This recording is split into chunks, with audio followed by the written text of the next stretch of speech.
Good evening, ladies and gentlemen. I am Sam Oriemi, and this is another edition of Points in the Paint. All things NBA, all things basketball. It is good to be back. We are again for fantasy's sake, QC. Feel free to follow us on Facebook. My handle is below as well at March0220. And yeah, so I'm gonna touch on the NBA season. It kicked off here a couple weeks ago, so we're about 2 weeks in now. Um, and kind of just look over who were the top teams in the East and the West. And then we also have the NBA in-season tournament, which also started as well. And that's new. I'll definitely want to touch on that as well. But yeah, so the season kicked off, and we're about 2 weeks in so far. On the Eastern Conference, as of today, Boston is 5-0. Philadelphia is 4-1. Atlanta is 4-2. In the East, Orlando's 4-2. Milwaukee's 3-2. Indiana's 3-3. Brooklyn's 3-3. And Toronto is 3-4. Cleveland's 3-4. And then Charlotte at number 10 is 2-4. In the Western Conference, we have Denver at 6-1. Dallas at 5-1. Golden State at 5-2. The Pelicans at 4-2. T-Wolves at 3-2. Clippers at 3-2. Lakers at 3-3, OKC at 3-3, Spurs at 3-3, and Phoenix at number 10 at 3-4. Nothing really surprised me there. And I guess between our last show, obviously the Clippers did indeed pull off that trade and ended up getting James Harden. They gave up some pieces. They gave up some veterans, 3 veterans, Batum, Covington, and I can't remember who the third veteran is. Oh, Morris, Markieff Morris. But they did get James Harden, and he is slated to play tonight versus the Knicks. So we'll wait to see how the Clippers look, being able to incorporate James Harden into their mix of their players already. I think their starting five is going to be Harden, Westbrook, Kawhi Leonard, Paul George, and Ivica Zubac at the center. And that's good. They got some size. There's definitely going to be a lot of sacrificing going on between those 4 players. Let's call them the four California guys because they're all 4 from Southern California. There's going to have to be some sacrificing if they want to see that work. But I think that can work when that comes together offensively and defensively. James Harden had to buy in, but I think they have enough and still enough bench depth to come out the West if everybody stays healthy. In the West, sticking in the West, the Suns are sitting at number 10, but Bradley Beal's been hurt. I don't think he's played all year. Devin Booker's been in and out of the lineups too. KD's been the only one out of the big 3 there that's played every game. So you got to wait for them to get healthy to really kind of take a look at them. OKC, nice young surprise. They beat my Bulls on opening night, and they almost beat Golden State here last week. They lost by a last-second Steph Curry layup, but OKC is definitely proving they're out for real. Pelicans, they're going to do good as long as Zion's healthy. Mavs have looked good too at 5-1. That's kind of been a surprise. I didn't think the Mavs would be that good right out of the gates, but looks like the Luka and Kyrie Irving duo is really paying early dividends. Golden State too, surprising at 5-2. Chris Paul off the bench, it's seamless. Like he could literally come off the bench and have 2 points and like 12 assists and impact the game so much because he's getting those bench guys like Kuminga and Moses Moody, Saric. He's getting those guys easy buckets again and giving and just kind of putting the pep in their step. They're playing with the veteran point guard. He's not looking for his offense. He doesn't have to at this point. I mean, he could just facilitate, play 20 minutes, and just be highly, highly efficient. And so, yeah, there's no surprise there. I have gotten a chance to watch the Spurs and Wembanyama, and that's if he stays healthy, he's a load. The skills are there, to be 7'3" and be able to shoot threes and dribble and just play the way he plays. It's amazing. So if he stays healthy and the Spurs continue to build around him, I like they have a guard, shooting guard, Vassell. He's hurt, but he's good. And then they have Jeremy Showtime. I'm not even sure. I probably butchered his name, but they have him as well. So they have some nice pieces. Keldon Johnson as well. Maybe just adding a couple of veterans and maybe trying to find another star. But look out for San Antonio here in the next coming years. Say maybe 2 to 3 years. They'll probably be just where OKC's at. T-Wolves, they're doing their thing too. They're 3-2. Jury's still out on them, but Anthony Edwards definitely probably taking that next step. So he's gonna, be dynamite for them. And then they always have Karl Anthony Towns and Rudy Gobert. Lakers have dealt with injuries as well, and they're sitting at 3-3. So you really got to wait and see how some of these other guys come back. I don't think Jared Vanderbilt's played all year. Torian Prince started off the year doing really good, then he got hurt. So we'll wait for those players to come back to really take a look at the Lakers. But Nuggets have been rolling, championship team, just playing off continuity. They lost Bruce Brown, but that just opened up minutes for Christian Braun and some of their other younger players, bench players too. So Jokic is just the real deal. Jokic, Murray, Porter looks good. Aaron Gordon, they all look, they're all playing well. So look for Denver to continue to be at the top of the West. They have been for some years now. I think that's pretty much everybody in the East. I know CJ McCollum from the Pelicans. He's got a collapsed lung. I'm not sure what the condition's called, but he's going to be out for a while. So we'll see what happens with the Pelicans. They're currently the 4th seed in the Western Conference now.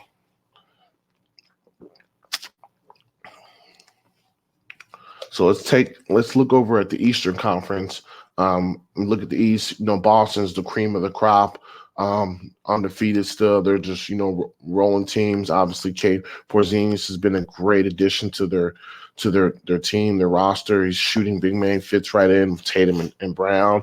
And then obviously still having Derek White. Being able to pick up Drew Holiday too was big too, because he's going to help fill that void, obviously by trading Marcus Smart. And, offensively, Drew Holiday can hold his own. So that was just, a great pickup, and you see it paying dividends. If I have one worry about Boston, it's probably their paint, their interior paint, their defense. Porzingis is not exactly the best defender. And then Al Horford's older, 35. So when it comes down to the playoffs, will that paint, will they be able to hold? They traded Robert Williams to Portland to get Holiday. So we'll see how that holds up. The Sixers, 4-1, finally getting rid of James Harden and getting out of that shadow. That's been good. I mean, not back three solid veterans who should be able to contribute and help them win regular season games. Batum was one of those veterans, and he still was playing at a high level. Covington is a shooter. He can help spread the floor with Embiid. He's 3-and-D. And then Morris is very versatile. We'll see what happens there if they keep all three of them. But they definitely can help that Sixers team, as you see, alongside with Embiid and Tyrese Maxey and, Patrick Beverley, and kind of help fill that void too. Not also by James Harden leaving, but PJ Tucker was a big loss as well. PJ Tucker's a great role player, great locker room guy. So they'll have to replace that as well in Philadelphia. The Hawks, 4-2. Haven't seen much of them, to be honest with you. So we'll see. Obviously, Trae Young, DeJounte Murray, those two guards, they'll go as far as those two can take them. And then I know they got some big man, some power forward who just signed a contract extension. I think he gives them some good minutes. And then obviously Clint Capella and the other pieces they have in Atlanta. So will be interesting to see. I'm probably gonna take a look at them right now and see who's been balling out for them. Orlando, nice, another young team. Orlando could probably go like 12 deep. They have, Jalen Suggs, Cole Anthony, Markelle Fultz, Mo Wagner, Franz Wagner, Paulo Banchero, Wendell Carter Jr., Anthony Black, Still got Jonathan Isaac, and this is just like me just saying this off the top of my head. They can go like 12 deep. Gary Harris is another player they have. So Orlando's just, they could literally just wear teams down, and they're young too. You know what I'm saying? So as long as they know how to close out games, um, they'll be able to win their fair share of games, and that's one of the problems you see with young teams is they don't know how to close games out. But Orlando's just loaded, so I'm not surprised that they're doing what they're doing now. 4-2 and sitting pretty, and I think their only 2 losses came to the Lakers and the Clippers, and I think both of those games they're in it. But yeah, we'll just have to kind of keep an eye on Orlando and see how they hold up throughout the rest of the season. It's a long season. They're a young team, so just looking at this Atlanta roster now. Forgot they got Bogdanovich too. That's the other guy I was thinking of. Wes Matthews, DeAndre Hunter, Clint Capella, Sadiq Bey. They got some obviously Trae Young. Yeah, guy I'm thinking of Okongwu. Onyeka Okongwu, who's a power forward. But yeah, he's kind of helped step and fill that void that John Collins left when they traded him to Utah. So good for Atlanta.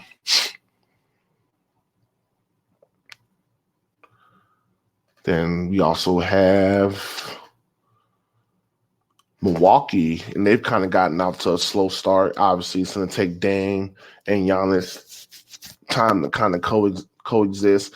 But, I mean, at the same time, too, losing Drew Holiday was a great defensive point guard, and Dame's not known for his defense, so their defense is going to take a hit. Their point of attack is going to take a hit, so teams might be able to penetrate or will be more willing to attack Milwaukee. If you can attack Milwaukee, get in that paint, and force Giannis and Lopez and all the Middleton, just force it to collapse, you're a good 3-point shooting team like that. That's how you can beat Milwaukee. I mean, you got to obviously attack them on defense, and slow them down offensively. But I mean, it might be kind of easier to run them through pick and roll, So they're gonna have to clean that up. Adrian Griffin's a defensive minded player. And that's their new coach. So I'm sure they're gonna address that. But just looking at off the top, Milwaukee's 3-2, and I'm sure a lot of that has to do with their defense. But give it time. We'll give it time. It's only 5 games. It's a small sample size. Same thing with Indiana Pacers, right below them at 3-3. Tyrese Halliburton special. We'll see how some of these other pieces like Obi Toppin and Bruce Brown, how they're meshing. For Indiana's already got going on, Halliburton with Miles Turner and with Buddy Hield and Benedict Mathurin, if I said that name right. Brooklyn, I've seen some Brooklyn highlights. Ben Simmons has actually looked really good. I'm seeing old Ben Simmons. I'm seeing playmaking, seeing him, running the paint, going coast to coast. Very active defensively. I do like what I'm seeing from him. Haven't seen him shoot a jump shot yet, but and I think he can be a little bit more aggressive offensively. And I think he just kind of has to pick and choose his points. As in the moments when he, wants to be that aggressive, but I think in spurts he can dominate the game. And I'm not asking him to give me 30 points, but just hey, he can do a 6-0 run on his own. He can take 3 shots. A lot of his shots, he attacks anyways, and he can go back door. He can set picks. I would love to see him take baseline threes. I think if he was a baseline 3-point shooter and him being that size, I think that would definitely open up his game immensely, not an attack, but that's just me, in my opinions. And they also have Mikal Bridges, and they have Cam Johnson. I think Cam Johnson's been out. In all the games I've seen, he had played, so I think he might be injured. So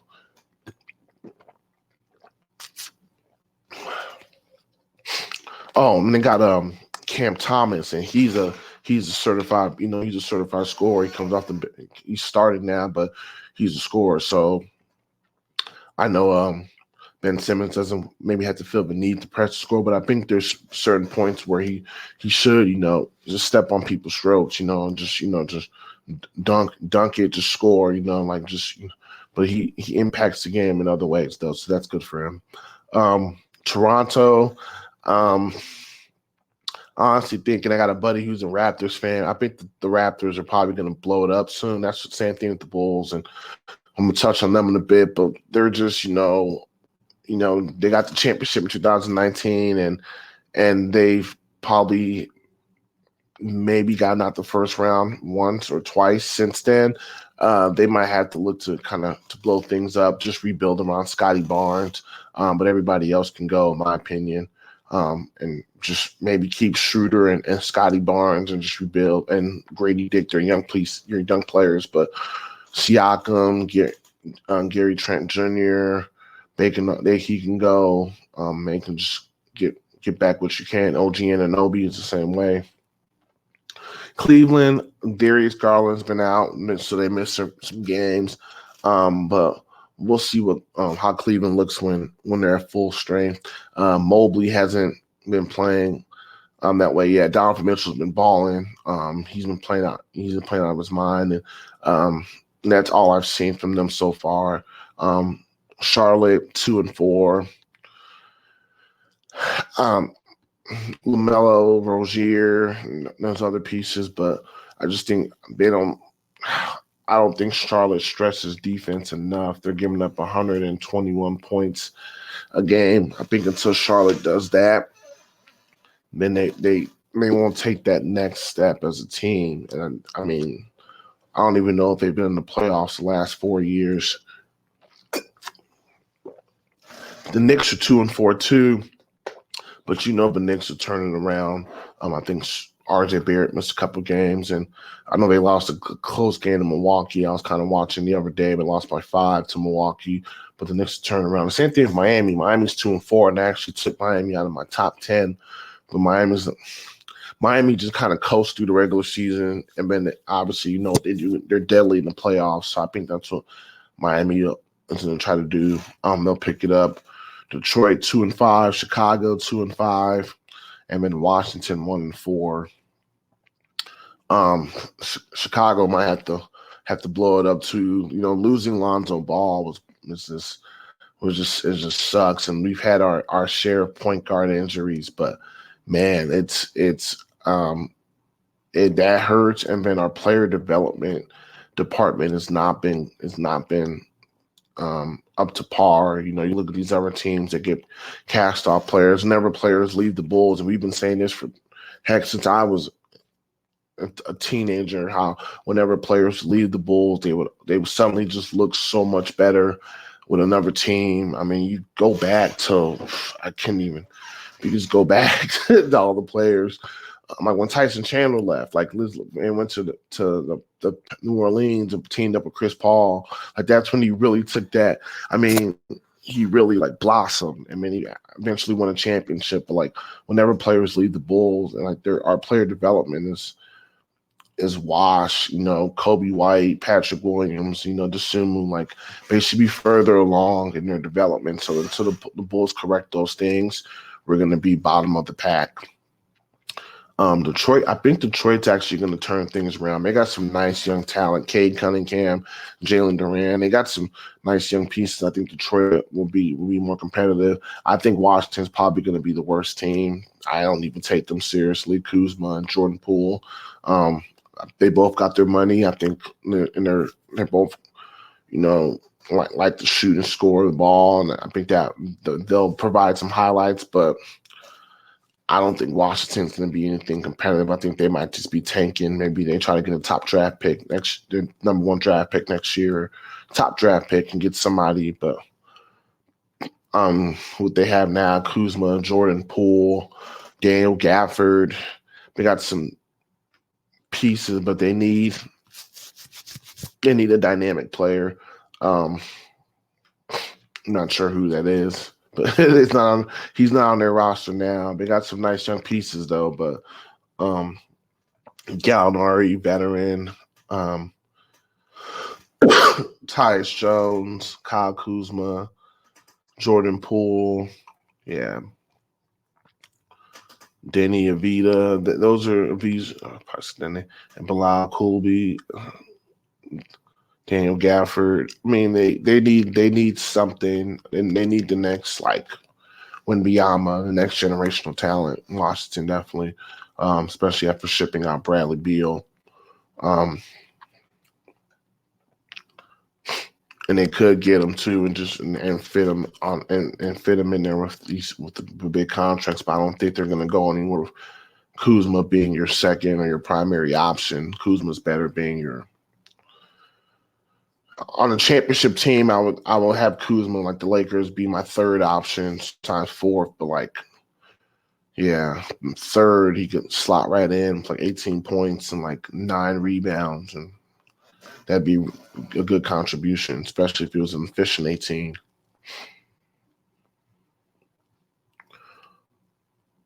So yeah, we also had that NBA in-season tournament, and I did some research on it. I'll continue to talk about it because it's ongoing through this month, and I think it ends in December. So from what I've gathered so far, and I'm going to post an article on my Twitter feed that breaks it down much better, and obviously I'll continue to talk about it as it goes on. This in-season tournament, all 30 teams. There's 3 brackets in the East, 3 brackets in the West, 5 teams. Each team in the 5 team bracket plays the other 4 teams. Those are the group stages, and those go on through November. And then the top 8 teams advance to the knockout rounds.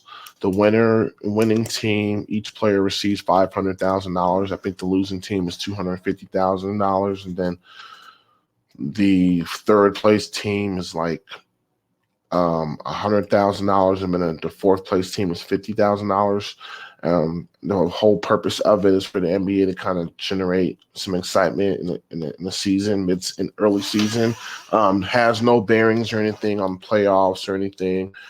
Just those, just a financial incentive. And yeah, so and then the days of the tournament on certain days, those games are tournament games. So they're scheduled, and that's with the funky looking courts, which are really weird. But yeah, and that's what I've gathered so far in my short history. Again, it has no bearing on All Star or playoff berth. They talked about maybe giving the winner of a tournament an automatic playoff berth. That'd be interesting to see, especially to give a team that kind of early playoff berth that early in the season without them really, earning it. What about like they win that tournament, get a playoff berth, and then like their roster gets injured or they make trades. But you wouldn't have the teams playing their best basketball in the playoffs. But who knows? Who knows? It's just kind of a way to shake things up. That's what Adam Silver's been doing since he has took over as commissioner. So no surprise there. And yeah, we'll see. I'll just wait and see. I saw some games. Saw the Denver-Dallas game tournament. That one was pretty good. It was exciting. It definitely had that feel. Maybe the courts did something to that, but it definitely, the games felt a lot more intense. And that's you like to see. But yeah. So there's that. As far as MVP candidates goes, you have your usual suspects: Jokic, Giannis. These guys are, just playing high level basketball, and that should be expected. LeBron, even at his advanced age, Jason Tatum, Steph Curry's, and being 35, averaging 30 points. De'Aaron Fox, wow, averaging 31 points. Like, man, I remember there used to just be a couple guys in the NBA that would average 30 points, like one or two guys. Like when I first started watching the NBA, it was like maybe T-Mac one year, Allen Iverson or something like that. And now it's like the 30s become a new norm in the NBA. Donovan Mitchell, 32, and like these guys are efficient, Luka Doncic, 32, De'Aaron Fox, 31. I mean, there's 5 guys on that list that are averaging 30. And the 6th guy, Kevin Durant, is 29.9. like 30 is become a new norm in the NBA. And those are your heavy hitters. Yes, Paul George is up there. Jokic doing Jokic things. Yeah, your usual suspects, man. AD. So still kind of early to tell in the MVP race or anything. I mean, I do love the way Jokic plays and stuff like that. So it's all in he's super efficient, good playmaker. So like honestly, he probably is penciled in, to win the MVP every year. But I mean, Luka's been kind of special. So only time we'll see what happens, as the season goes on. De'Aaron Fox has been special too, but we'll see how these records shake up and kind of go from there. But yeah, I think, let's see. I think that's all I had for tonight. This quick scoring update. Warriors are leading the Pistons right now, 67-62. Pacers are blowing out the Spurs, 86-61. Magic are beating the Mavericks, 66-53. Yeah, the Magic are for real. 76ers are beating Wizards, 75-58. Nets are beating the Bucks, 61-58 second quarter. Yeah, the Nets defense, or the Bucks defense, since giving up, Holiday, is definitely, if you're almost getting up 70 points to the Nets. Heat and Lakers back and forth. Heat are up 47-45. Knicks Clippers 38-36. That's probably a good one. I might actually tune into that. Bulls are beating the Jazz 31-24. We could take all the wins we can get. So hopefully we can hold on. Rockets and Kings 15-13 Rockets. Celtics are beating the Timberwolves 17-12. Thunder are beating the Hawks 20-19. And then the Nuggets and Pelicans square off later. But Nuggets should be favored in that. Should be favored in that game. And I'm going to take this opportunity, and I don't want to say it, but definitely if you're into sports betting, check out my friend's page, Gotham Gambling. He's definitely got some sports intel there for you. And I'll drop that in the chat as well.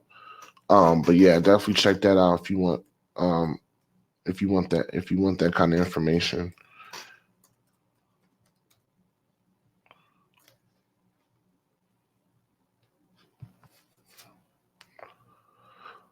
All right. So I think that does it for me for tonight. Tune in. I will tune in with you guys in the next couple of weeks. We'll touch up again on all things NBA at that point. See how some of these teams are looking. Hope we get some of these players back. There'll be some more. There'll definitely be some more of that in-season tournament games between now and my next show. So definitely touch base with you on that. Don't anticipate any trades, but if anything happens, we'll kind of go from there. Again, I'm Sam Odiemi. This is another edition of Points in the Paint. Have a wonderful evening. Signing off.